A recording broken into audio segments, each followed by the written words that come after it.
নমস্কার বন্ধুরা, পিঙ্কি রান্নাঘরে চলে এলাম। তো আজকে এই নতুন আলু দিয়ে অসাধারণভাবে আলুর দম রান্না করে তোমাদের দেখাবো।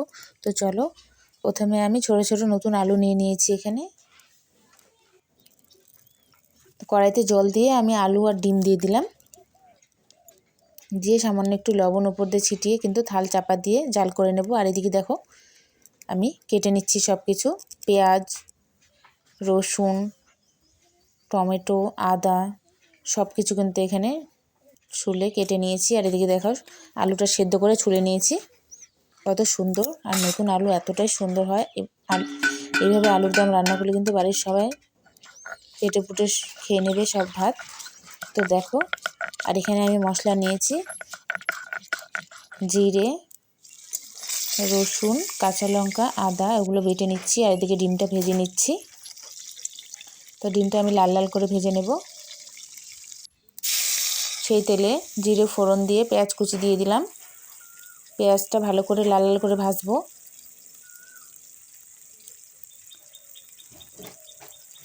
বাটা মশলাটা দিয়ে দিলাম, টমেটোটা দিয়ে দিলাম, দিয়ে ভালো করে নাড়াচাড়া করব।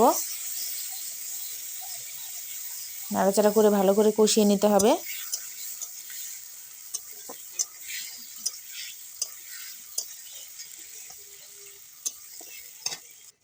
পরিমাণ মতো হলুদ লবণ দিয়ে দিলাম, দিয়ে ভালো করে কষিয়ে নিলাম।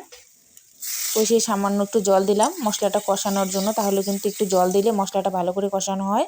তো দেখো কত সুন্দর তেল ছেড়েছে মশলা থেকে। এইভাবে মশলাটা কষানো হয়ে গেছে আমার এখন। তারপর আমি একটু নাড়াচাড়া করেই আমার সেদ্ধ করে রাখা আলুগুলো কিন্তু দিয়ে দিলাম, দিয়ে ভালো করে এখন নাড়াচাড়া করে মিশিয়ে নেব। এইভাবে তোমরা একবার বাড়িতে আলুর দম রান্না করো বন্ধুরা, সবাই কিন্তু প্রশংসা করবে। তো চলো দেখো, পরিমাণ মতন একটু ঝোলটা দিয়ে দিলাম, দিয়ে ভালো করে একটু নাড়াচাড়া করে মিশিয়ে নেব। খানিকক্ষণ ঝোলটা ফুটিয়ে নেব।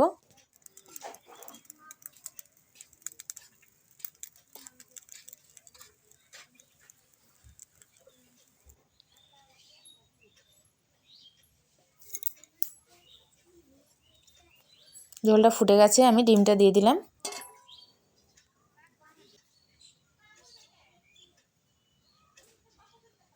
গরম মশলার গুঁড়ো উপর দিয়ে দিলাম, দিয়ে নাড়াচাড়া করে ভালো করে মিশিয়ে নিলেই কিন্তু আমাদের এই আলুর দমটা রেডি।